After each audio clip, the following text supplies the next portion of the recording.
Reverse engineer your competitors' top content. In the previous video, I mentioned that you're going to have to mix in your original content.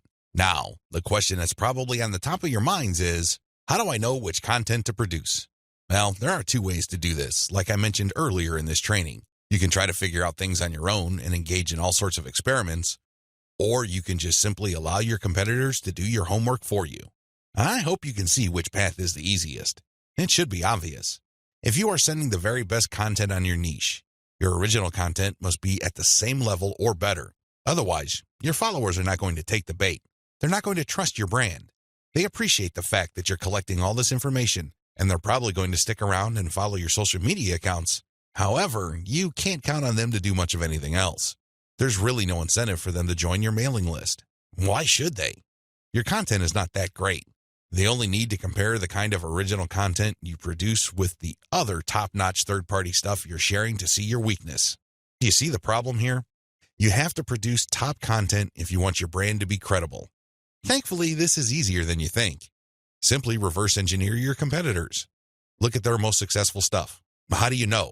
Look at the social media indicators of their content. How many likes does their top content get? How many shares? Is there any other indicator that shows that this content actually has traction? Maybe you should pay attention to the number of comments for that content. Maybe you would want to run a backlink checker on a piece of content and see how many other blogs or websites link to that piece of content.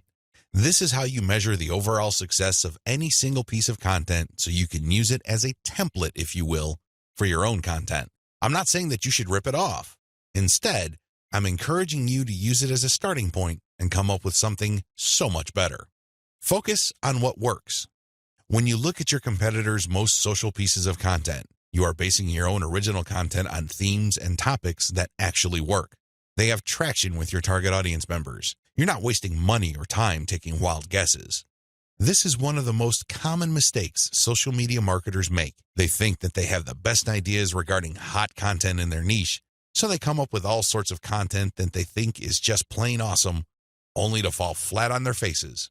I'm telling you, for every 100 pieces of those types of original content, maybe 10 would gain any sort of respectable traction in your niche. It's too expensive, and it burns too much time. Thankfully, there is a better way. You just need to reverse engineer your competitors' most successful content. Use that as a starting point. You can adjust them. You can modify them. You can come up with your own variations. But at least you get a head start. At least you're in the ballpark when you start off. You're not just taking random shots in the dark. Learn from your own success. After you have started curating and mixing in your original content, pay attention to your statistics.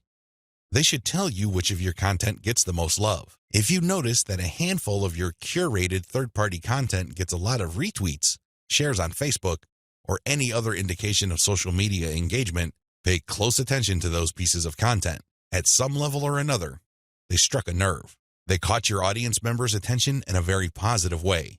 Find these successful curated pieces of content and create original versions of them. Similarly, if you have many different original pieces of content, only a handful of them will be really successful. Pay attention to those. Find them. Once you've identified them, create more of them. Focus on the same themes and present similar information the same way. The key here is to focus on what works and expand it and grow it. Ditch the stuff that failed. Build on your strengths. Create derivative, cross-platform variations of your most successful content. Now that you have a clear idea of how to create content that has proven traction, don't just keep reverse engineering it. While you need to continue doing that, you also have to do something else. Create derivative or cross-platform versions. For example, one particular type of blog post does well on all your social media accounts. Identify its themes, pay attention to its patterns, and come up with another blog post. See if that works. If you achieve the same level of success, you're onto something. This is not a fluke. This is not a one-time thing. You have struck on a theme that your audience members readily enjoy. The next step is to take things to a whole other level. Instead of just cranking out yet another blog post, create videos about that theme, make specialized diagrams, produce infographics. Take these materials and share them on social media platforms that specialize in those formats. For example, for blog post URLs, share them on Twitter and Facebook. For videos, share them on YouTube. For diagrams and infographics, share them on Pinterest.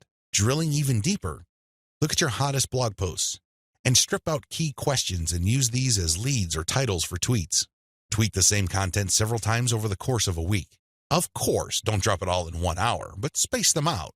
Still, when you use the right questions, you become very visible on Twitter.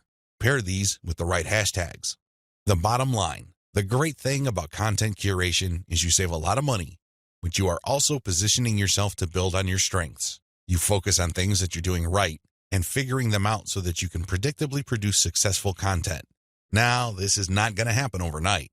You have to keep experimenting until you find the right themes that consistently work with your audience.